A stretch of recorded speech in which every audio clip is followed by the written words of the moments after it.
Beautiful. So thank you everybody for joining today. Today we actually have a very interesting, I guess, conversation. And this is a conversation, will be kind of a live conversation between a CFO and a chief revenue officer, a chief financial officer and a chief revenue officer on how, when we think about digital transformation, how can actually use financials to guide leaders and managers on how to manage labor, supply chain disruption, and all those kind of things. With no further ado, actually, I just want to first present our speaker today. Jerome, if you can please give just everybody kind of an idea about who you are, what your organization does, and things like that. Okay, great. And Jim knows me very well. He's one of my clients. Phyllis should be joining as well. I am Jerome, and my company is FinQuest Financial Services.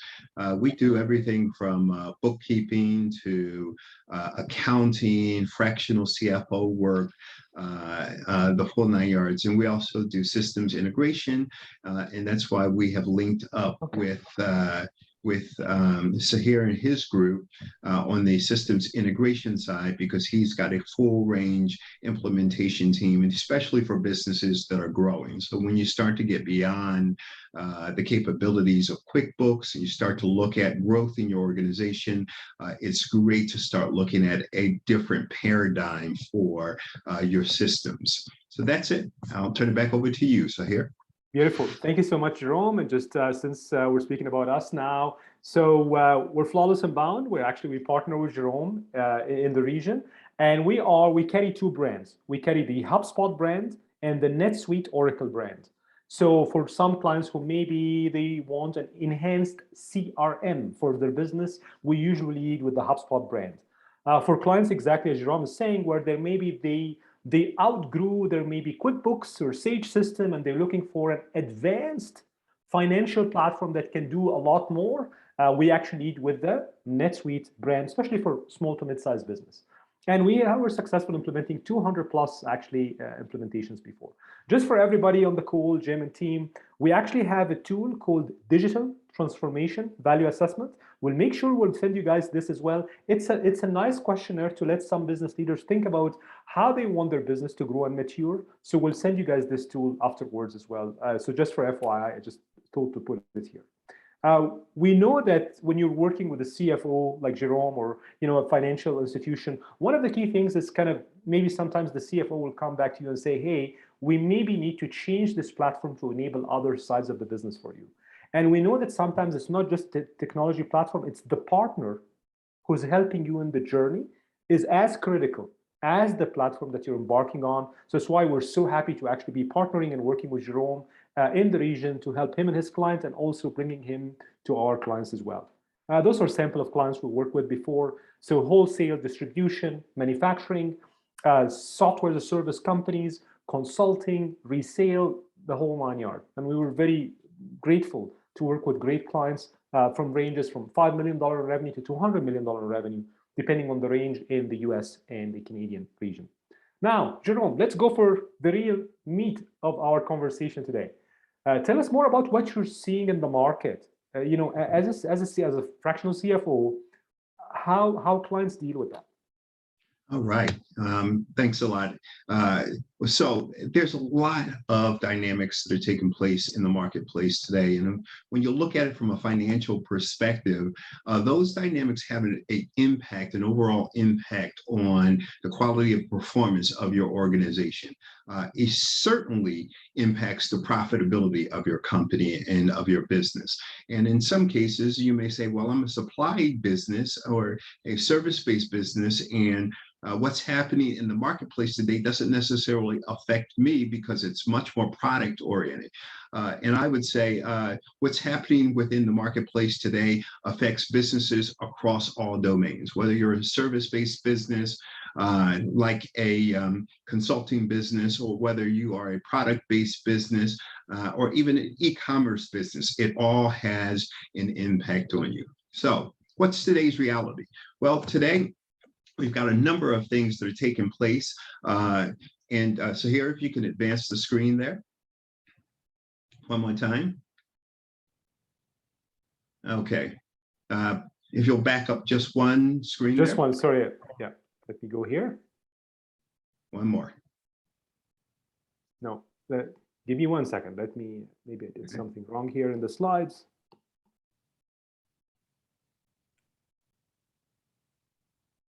And while you're pulling it up, I'll just go ahead and jump right into today's reality. So today, we really have a number of things that are affecting businesses across the board. We've got supply chain shortages.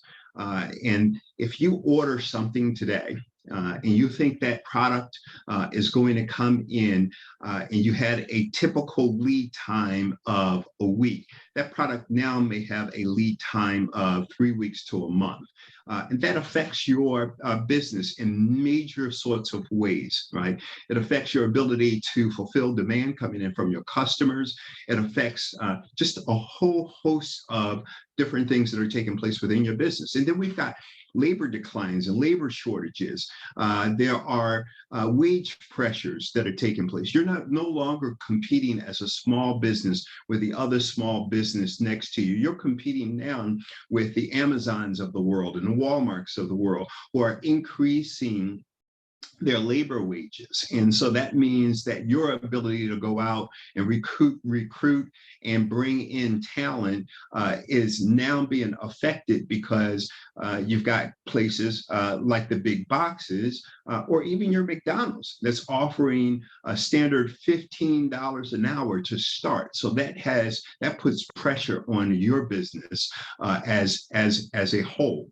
And then we've got price pressures, right? From the supply chain shortages that we're experiencing and the oil price increases that we're experiencing within the marketplace. All of those are creating a pressure on prices, right? And so prices are starting to increase, but consumers aren't pulling back on their spending. They continue to increase their spending levels. And so once again, that has an impact on your ability to fulfill demand and make sure that you are appropriately priced within the marketplace. There's market volatility that's taking place. And when I talk about volatility, I mean everything from the S&P, you've got different and new entrants into the S&P. You've got what's known as cryptocurrency that has entered into the marketplace. You've got SPACs, which are special purpose acquisition companies. All of those things are creating a major flux within the market. And again, each one of these items individually by itself may have an impact on your company, your business, your organization, but collectively, they're having a massive impact on small businesses. And many small businesses are having to pull back, are having to close their doors. And so you need to have information that's going to allow you to preemptively see what's taking place inside of the marketplace and give you the ability to respond to what the marketplace is doing. There's higher inflation that's taking place. We've got the highest inflation level today than we've had in over 30 years, over 3 decades. And then naturally, you've got the pandemics. You've got many different variants. You got the Delta and Omicron. All of those, again, are changing the way that we do business in general. So here, okay. And so what does a business leader do with all of that? Well, the first thing is to consistently review, look at, and assess your business, your organization, and figure out how you're positioned, and then also review what's taking place in the marketplace. You can't be insular. You can't just look internally. Now you have to look external to see what those marketplace dynamics are doing and how they may affect your overall enterprise. Adapt your organization to the changes that are taking place. We've seen the adaptation taking place with COVID. We've seen businesses that were in-person businesses shift and make the switch to online businesses. But we've also seen those businesses that didn't make the shift fast enough, and those businesses had to close their doors. So you've got to, again, have insights. You've got to have data. You got to have information that's going to allow you to quickly flex and adapt your organization. Pivot. By pivoting, what I mean is to respond to those demands in a very, very swift way. And that means turning your business on the side for all intents and purposes. If you've got to shift your business because of what's coming down the pipe with the market, you want that ability to have the information well in advance so that you can shift your business and then adjust. Adjust just means what are the inflection points that are taking place that are pressing against your business that says we've got to do business a little bit different. We've got to conduct business in a different way than we did in the past, and this is how we're going to do it. And the business leader has to stay on top of those sorts of things. Next. And Jerome, maybe I want to just agree with what you're saying, because you said review, adapt, pivot, and adjust. And I think we need, as business leaders, when we think about that, we need to redesign how we do things to more cater to work the customers. At the end of the day, our clients is really what pays the bill, keep the lights on, then help us grow and transform our business. So while I totally agree with you, Jerome, as a CFO, as a chief revenue officer, I can also say that while the business leaders are doing that, they also need to measure where the clients are buying. How are they buying? How are they engaging with us? Either you're B2B or B2C, the buying process have changed dramatically.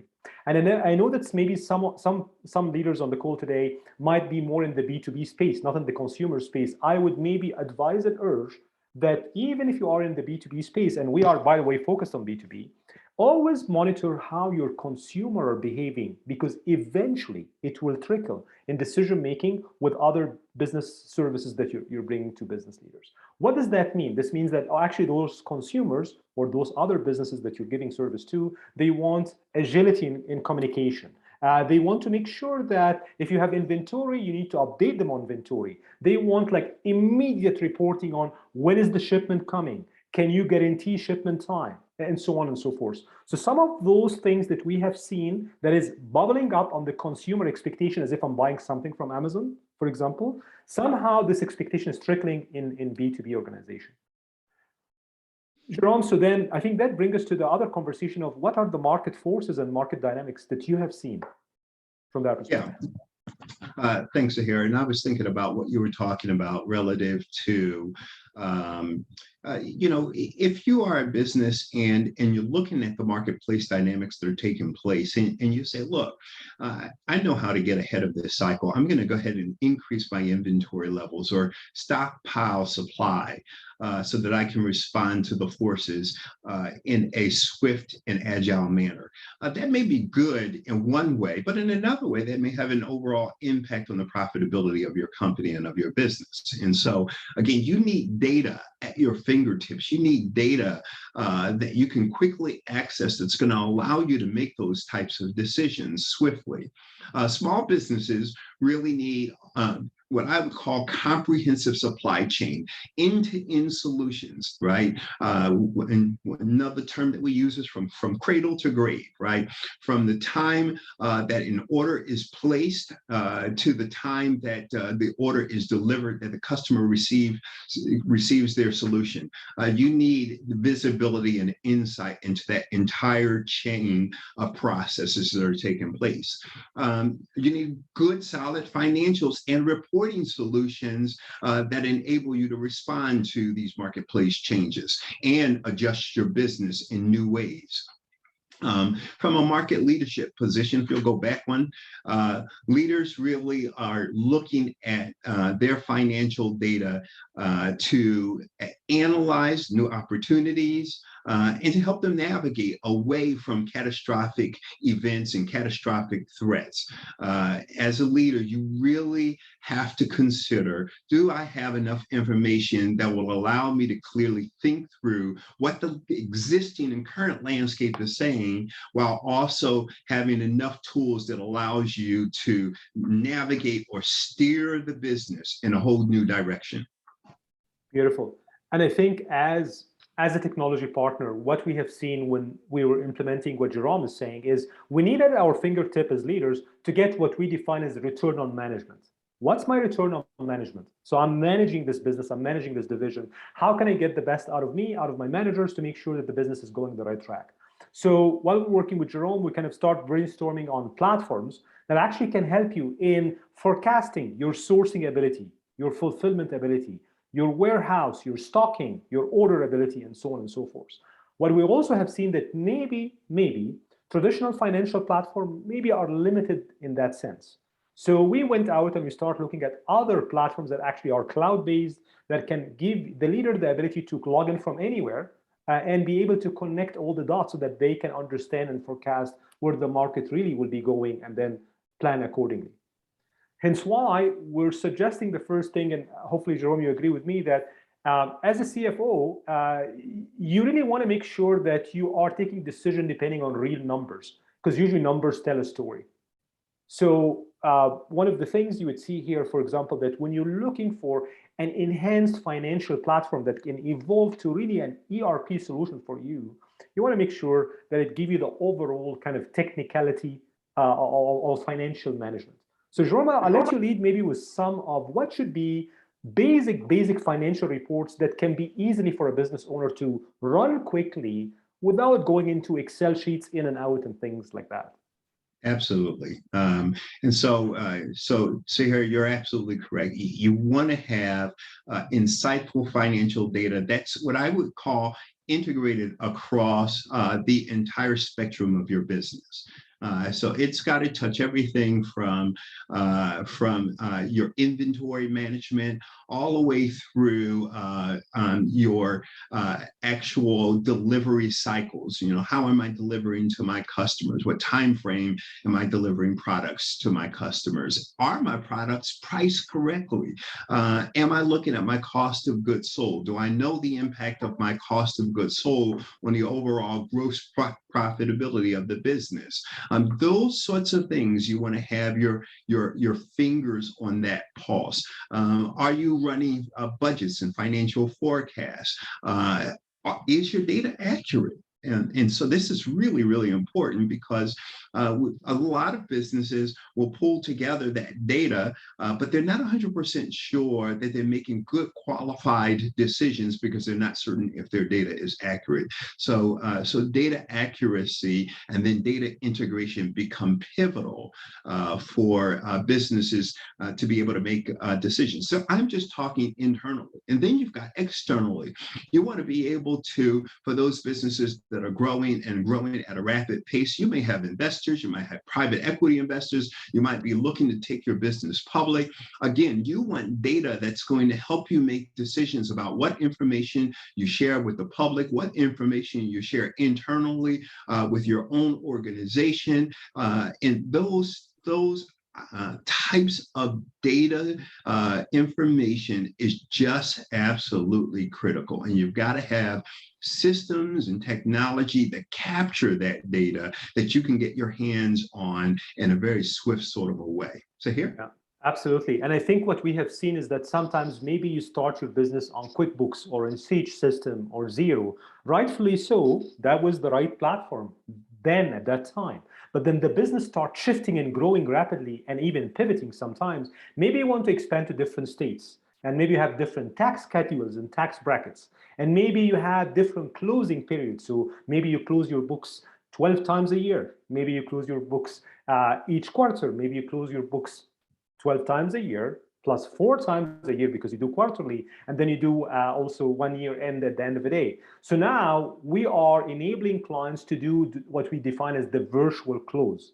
And the virtual close really means that if you have the right financial platform in place, the system is balancing and closing itself. And of course, with the help of Jerome and his team, they're kind of adjusting and optimizing. Bank reconciliation, what if we can automate some of that for you? Journal entry, charter of accounts. Then on the other side, I think, Jerome, you touched base on budgeting versus actually. Usually when you start the year, you have a budget. This is the things that I want to do. This is what I'm budgeting for. This is my hope for top line revenue versus gross margin versus net profit versus EBITDA. You need to go back and revisit this budget versus actual maybe on a monthly or a quarterly basis. And we have seen clients doing this even more often than, especially during the last year and a half, which was very interesting because of COVID and things like that, so that they had to quickly pivot and move in the right direction. And again, how much time does it take you as a leader to run financial reports and prepare them maybe for your board of directors, maybe for external or even for internal decision making? If you said that those financial reports take me more than 1 hour a week, then we have a problem. Then this means that you're not getting best return on time. for management and things like that. So this is maybe a first step, a sign maybe that maybe you need to look at a different advanced platform that can help you, your CFO, and your bookkeeper to actually do things faster and better for you. Okay. So there's two segments of what we're talking about here. We're talking about the financial side, and then we're talking about the system side. On the financial side, what I often think about is financial planning and analysis. And from that perspective, what you want to consider is, am I thinking about diversification? Am I looking at product diversification at some point? Am I looking at service-oriented diversification? What product lines do I need to introduce and when in order to reach my client base and to grow my client base? Are there new markets that I need to go after? When do I actually hire? What's the right time to hire to bring staff on board? What impact is that going to have on the overall profitability of my company? And then you want to look at, do I have the ability to forecast my company growth? Can I put together a pro forma based on different sets of scenarios that might take place? Am I able to lead my business ultimately to profitability? And that's just the whole financial planning analysis side. That all requires data, requires good, solid information. On the systems integration side, you look at things like, do I have an integrated set of systems that are also connected to an integrated set of processes? Do I have predictable workflows? Are there things that are firing off within my business that I don't necessarily have to cause or to create to fire off because of the way I designed it? I designed it once, and it was designed in such a way that it follows a cycle and a workflow, and it allows me to touch my customers, my clients, my suppliers, my vendors, without me having to be deeply involved in the process. Do I have information that I can roll up and roll down? Can I roll my information up into monthly or quarterly or semi-annual or annual information? Can I roll it up into jobs and job classes? And do I have that capability to disaggregate data and bring it down so that I can see individual clients and the impact that we're having on those individual clients from a day-to-day perspective? And then you want systems that are going to support your overall business rhythm, the way that you work, the way that you do business, the pulse of your business, the heartbeat of your business. You need systems that are going to allow you to do that, especially as you grow. Right. Again, what Sahir has said is when you're a smaller organization, it's not as important. But as you start to grow and grow and grow, you really need systems that are going to pull all of this together for you so that you can make good, solid, sound decisions, which we call data-driven decision making. Beautiful. Beautiful. And you know what, Jerome, when we're working with clients, now we start going deeper into the technicality. What does that really mean, you guys, right? So then how we do things is we work with your clients and we start understanding, so what's the process? Let's say when you say, guys, I want to enhance my sales order fulfillment process.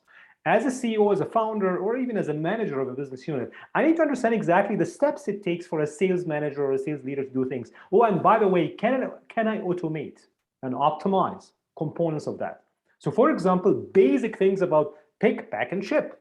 This is a business process. If we can take this and digitize it fully on a system, like for example, NetSuite. So NetSuite have a module, beside it can do exactly what QuickBooks is doing. It can automate completely this process for you, and we can adjust and optimize it. So you can report on each and every stage of that process. You can forecast if there is any bottlenecks, so then you can adjust and optimize. Jerome, you spoke a lot about supply chain disruption.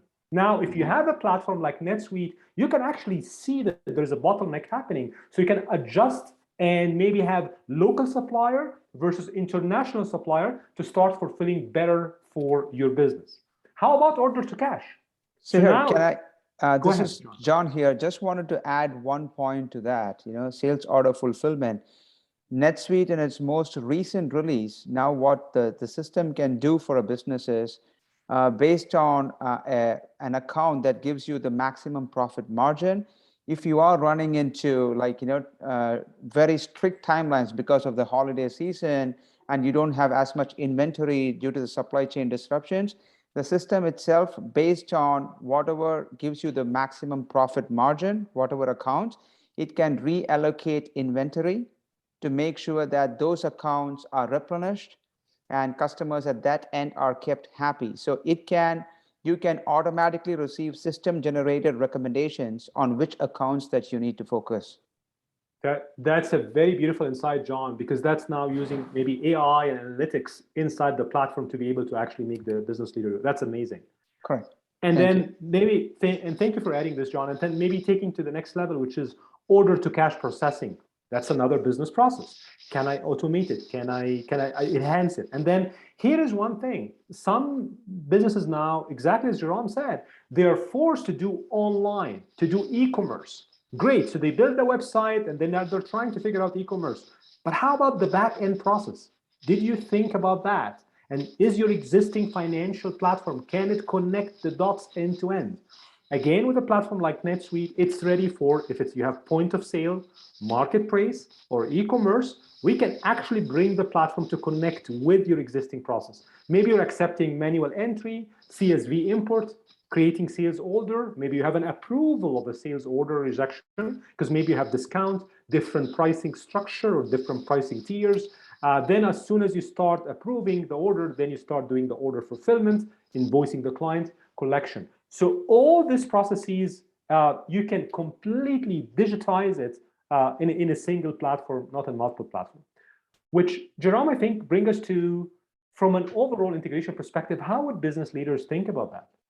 Absolutely. And so, again, when I talked a little bit earlier about the pressures, the marketplace pressures, one of the things that I talked about was labor shortages. We're all experiencing it. It's sweeping across every sector of the industry. And so that's all about people.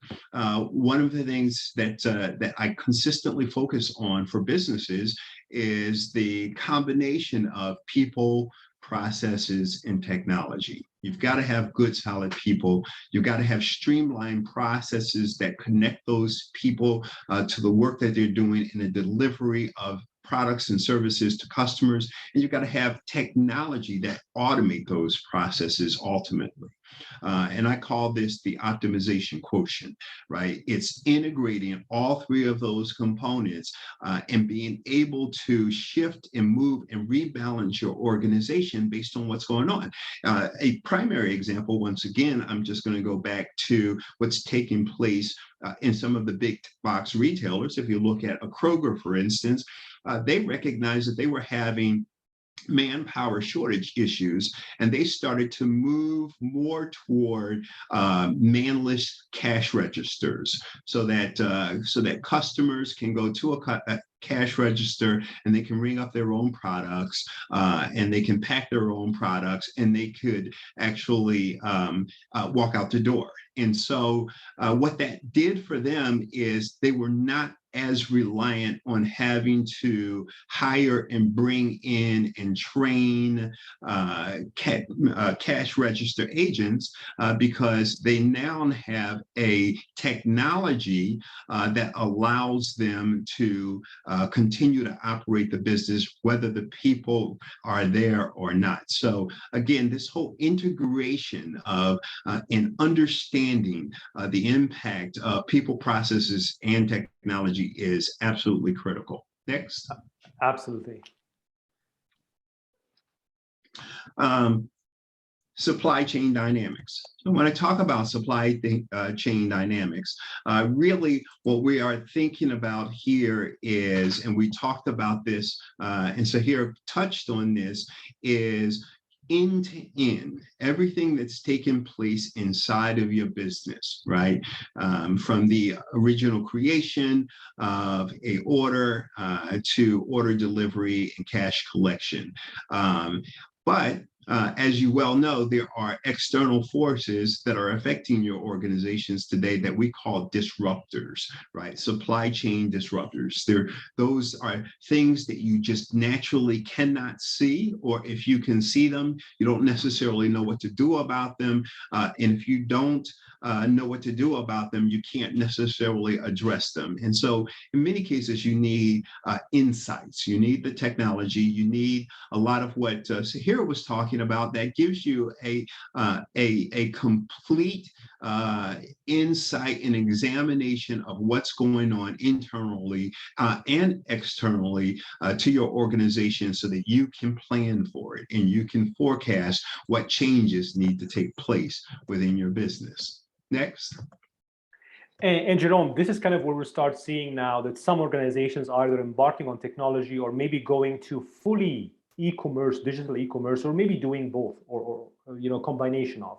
So this is, for example, a sample of a client where they had kind of the order manager trying to understand where are the locations that I need to stock more products on.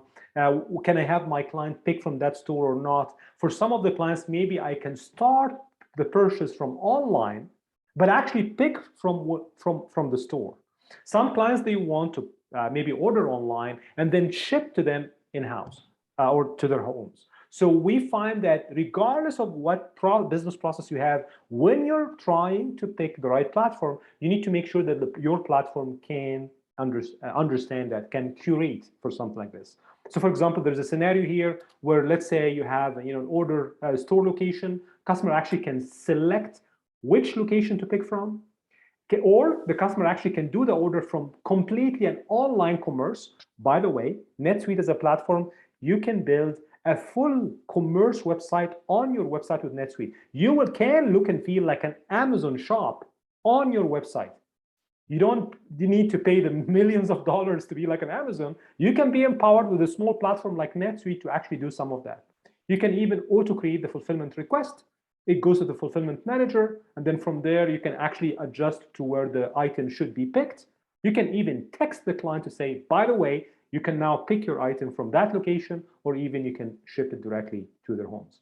Another scenario we have seen is maybe for some of the clients, maybe you have a wholesale distribution model, or maybe you have a multi-location for inventory.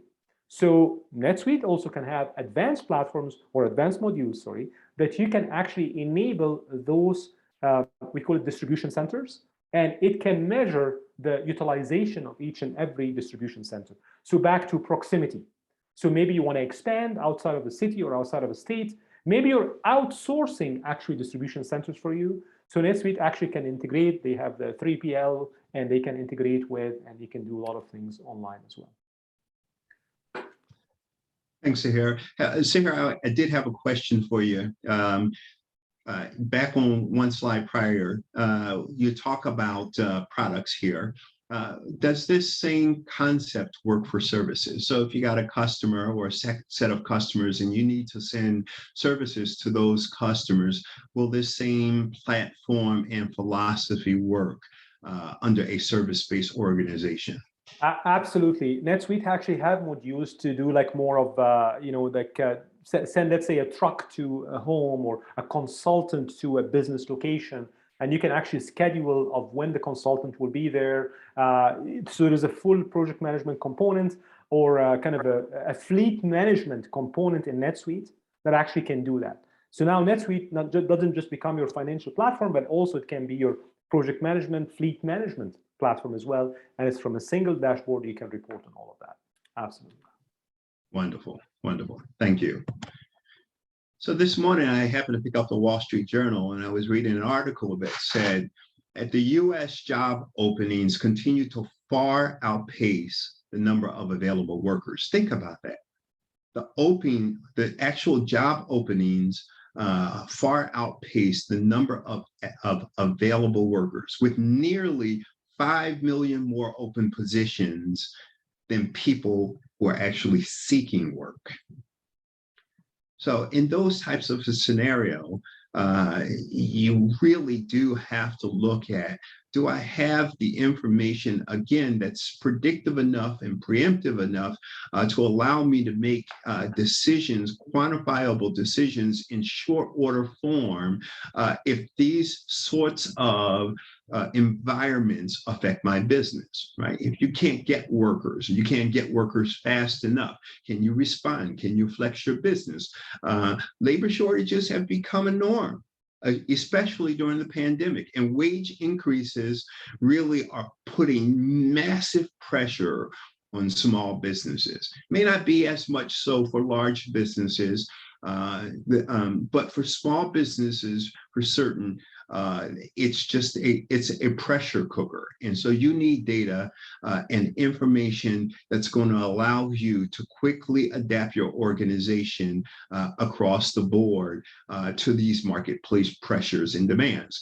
On the right-hand side there, you see sort of a picture from ADP. And as you know, ADP is utilized by the Department of Labor to figure out what our labor market's doing, right? And what number of jobs do we have open, how many people are jobless, so on and so forth. And you see that we initially had some growth, but then it started to taper off. So what that says to me as a financial leader is we may not necessarily be able to account for a growth again or increase, long-term increase in labor supply.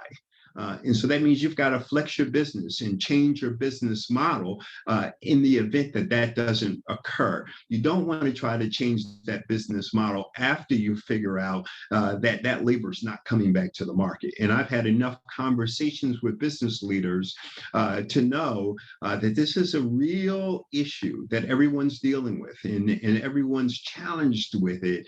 And those who are able to respond the quickest tend to be those who have the best data at their fingertips.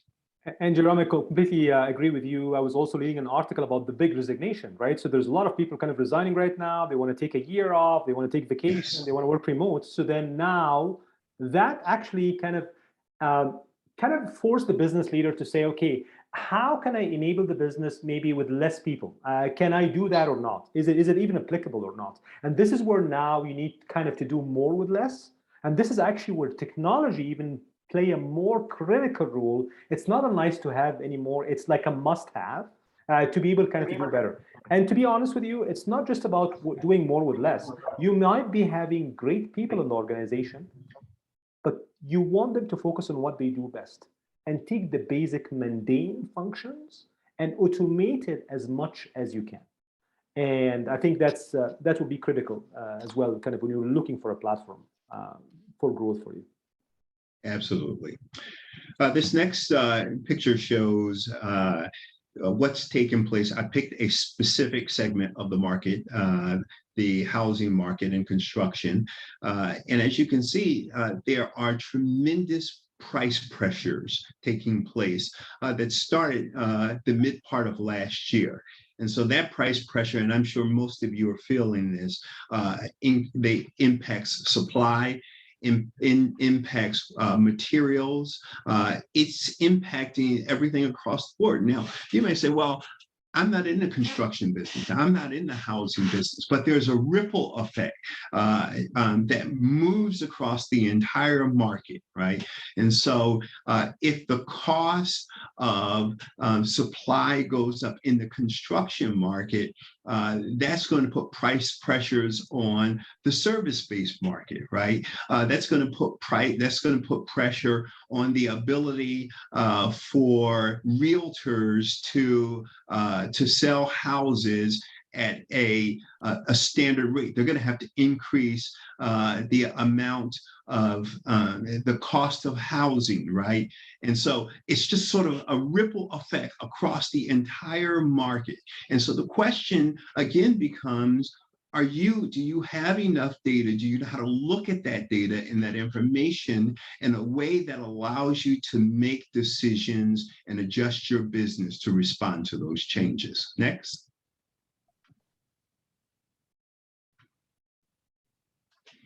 So this is a lot of information. and I tried to keep it high level. But I want to say that it's important to lead your organization by the numbers.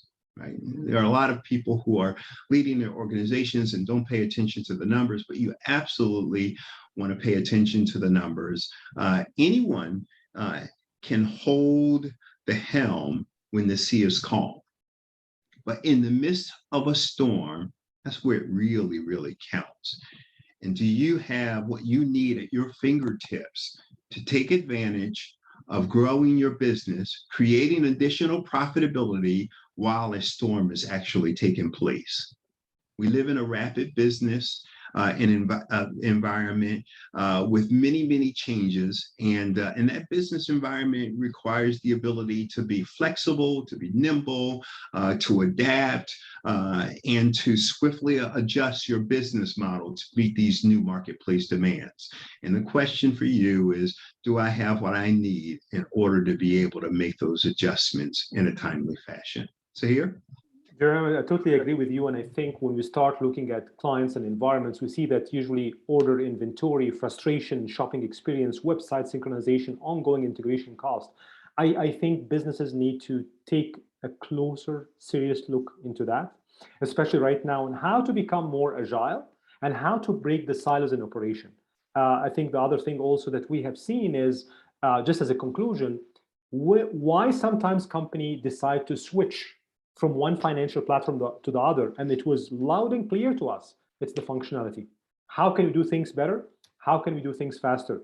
And it reminds me of Tom Cruise when you always say, I need for not speed, kind of speed, but more functionality.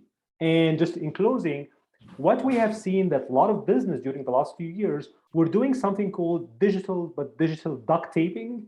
Rightfully so, they started with QuickBooks, rightfully so, right? But then they start adding a lot of applications in. So now I think it's the time for them to see a single dashboard that they can actually see everything from, so that then they can take swift decisions as fast as they can. And this is a single dashboard, cloud-based, that tap into everything they're doing, their CRM, their inventory, their finance, their consultants who's going out on the road, their fleet services, everything. They understand exactly how my revenue, is it up, is it down, my net profit, my EBITDA.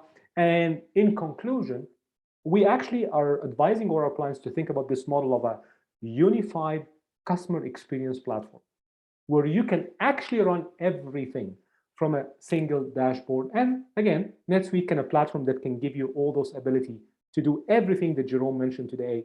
And we did help a lot of clients doing that. So just as a reminder, I know we're going to open it now for Q&A. I will make sure that to add this tool in the chat today. Feel free to go to this link. It just will ask you a question about where you are, where you evaluate yourself more from a systems perspective, and just to kind of give you an ability to see where you want to go and where you want to do things. I just want to, Jerome, thank you so much for your advice today. It was very valuable. I learned a lot from you. And just for other people on the call today, Flawless and Bound, we're actually a digital transformation partner, and we help clients if they want to transform to a more enhanced financial platform, working closely with Jerome as kind of a CFO for his business as well and his clients. We usually lead with two platforms, NetSuite and HubSpot. HubSpot is the marketing and the CRM. NetSuite is your financial platform that can be your inventory management platform and so on. So I'll pause here and open the floor maybe for questions or feedback. Jerome, I have a question regarding labor shortages. Now we see that it has become more intense these days, right across the business landscape, irrespective of the sectors. But speaking to business leaders in manufacturing, labor shortage has been a problem for them for a long time, even before the pandemic hit. So do you see that trend continuing? And how do you differentiate that? And what advice do you have for a company that has been facing this problem as a more recent challenge after the pandemic? Like, do you have different advice for these sectors? Absolutely. And so John, Great question. And you're absolutely correct. This trend continues. It's a trend that I see and forecast will continue decades and decades going forward. There are many things that businesses can do to flex and to adapt their businesses for this challenge. One is automation. Right, so we're going to look at digital automation. There are many different tools out there, from AI tools to robotics that can be utilized, and that was why specifically I talked about even in the supermarket and grocery stores. Right, they recognize those shortages, labor shortages that were taking place, and they began to forecast the impact of those labor shortages on their profitability. And so you want to look at technology, you want to look at automation, you want to look at things like AI to help and to assist with filling those places where you may have had people and you can't recruit people, but it's still a job that has to be done. The other thing that you can look at is outsourcing. And so when you think about the world, you don't want to think about the world simply as the world that exists within North America. We have an entire world that we can take advantage of, from Asia to India to Africa to Vietnam, across the board, right? You can still pull resources to help you get things accomplished. So that combination of global outsourcing and technology, I think, are absolutely pivotal to helping you meet that labor shortage demand. Well, excellent question and excellent answer. However, I am in a service business, as you know, Jerome. I never had this problem before. I've been in my industry for 45 years. I have never had the problem. I would put on an account and say Biloxi, Mississippi, and my wife, the first thing she would say is, "Who's going to clean it?" And I would say, I don't care. I don't know, but I'll figure it out. And I've always figured it out. Now, it's ridiculous out there right now. It's crushing. Yes. At this moment, it's crushing. And we pay our people very well. People make $20 an hour and more across the board, but we still can't find good quality people. So that's my number one concern. I have taken a back step from the thing I love most, and that's sales. That's what I love to do the most. And I'm not even trying to sell right now, because I'm just trying to work on the labor shortage. That's what we do here all the time. I've got an interview in 7 minutes. If he shows up, that's another thing. We get like 10 interviews set up, yes, and maybe two will show up. Yeah. 2 might show up. Yeah. And out of that 2, you'll be really lucky if 1 can even fog a mirror. Oh. Okay. So it's a challenge. That's the real challenge. And in a service business, it's suffocating. So yeah, not Jim, to be negative, because we're going to figure it out, yeah, but I don't see the light at the end of the tunnel. Yeah, and Jim, you're absolutely correct, and that's universal, by the way. So these folks signing up for interviews and not showing up, that's across the board. Phyllis, I think in your organization you experienced the same thing. Is that correct? I think you might be on mute there. Not sure if you can hear me. But Jim, I hear that coming in from so many businesses, that they will put out a job request, and the people will respond and then just not even show up. That was unheard of 20 years ago. Yeah, well, right? What they're doing a lot of right now, and Jerome, Melissa used to say this to me, and I resisted it, but I think it's true, is people are, the unemployment system in the US is so broken. It's so broken. There should be checks and balances. There are none. So if somebody wants to extend their unemployment benefits, they have to submit a list of companies that they applied for. So they answer our ads, right? Kind of answer our ads. Then when you ask them for the next bit of information, they either drop off or they set up an interview and they don't come in. So I guess what they're doing is they're able to say, well, we applied to Ridley for a job, right? And they're able to fill that blank in on their form or computer screen or whatever they do. But you're right, it's not just our industry. And I think other industries like plumbers and electricians are having a harder time because their guys have to be certified, licensed, and whatnot, you know? And so I think that, and Sarah, I'd love to hear your thoughts on this. I think you really have to be exceptionally creative, right? Extremely creative. And to add to that, part of what's happening in this new economy is digital economy is you've got, and I see this happening all the time, folks that may be working for you, but they're also working for Uber or Lyft or some other organization and company that's paying them the $20 an hour, $25 an hour. So again, when I talk about wage pressures, that's the pressure that you're dealing with, right? You think, oh, heck, I can hire someone and pay them $20 an hour, but you got Uber over here that says, well, come work for us, drive a little bit, we'll give you $20, $25 an hour, and you can do this on your own time when you want to do it. So I think we have to be exceptionally creative in terms of the benefit packages that we offer, have to be creative in terms of the type of work we provide, and the ability to grow in that job, in that position, so that it doesn't appear to be just a job, but that we reposition it so that it can be more of a career.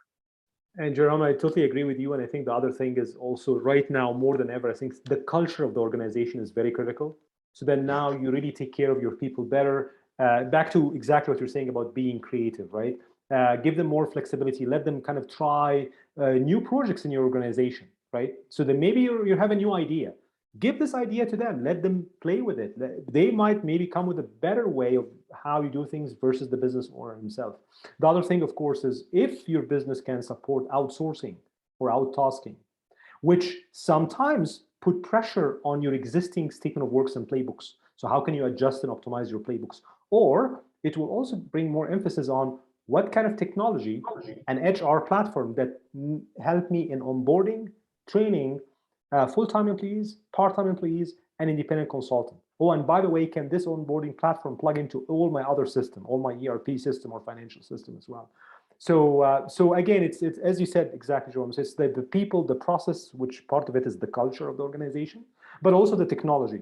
Can the technology plug in all of this in a single place so that as a business leader, I don't want to be opening 5 or 6 different platforms to manage my full-time team member and my remote worker as well? Is there a way that I can see everything? Can I generate payroll and pay stuff from that platform, which is exactly the same platform where I can see my profitability, which is exactly the same platform that I have my CRM and my marketing and my e-commerce and so on and so forth. Oh, and by the way, can this platform be easily accessible? Because I don't want to open a VPN and then the VPN is down. I'm working remotely today. I need access to reporting. I have a board of directors meeting tomorrow morning. I'm in a panic situation. So I just want to summarize by saying it's exactly as you said, people, process, and technology. So as a business leader, really, your mission, if you choose to accept it, again, Tom Cruise, is executive alignment and removing friction from your operation as much as you can, especially during the interesting time. So in closing, I know we're exactly on the time. Jerome, I want to personally thank you so much for actually coming today and kind of educating. I personally learned a lot. John, thank you for your advice on some of the slides. Yeah. I really appreciate it. That was amazing. And for everybody else who joined today and whoever is looking at the recording, we are here to help. We work with Jerome as a CFO, a fractional CFO. He helped with a lot of organization. Us as Flawless and Bound, we help clients in the US and Canada if you're looking for a platform that can take you maybe from your traditional QuickBooks, Sage system, or Xero, and you want maybe a more enhanced platform like NetSuite. We can help in the whole data migration, building the report in the system function, and hand it over to your CFO. Thank you, team, and I hope it was a good session, and thank you all for joining today. Looking forward for future sessions. Thank you, Jerome. Thank you, Jerome and Seher. Thanks, so John. Yeah. Thanks, Sarah. Bye Thanks, for now. guys. There's a lot to learn. Bye for now. See you soon.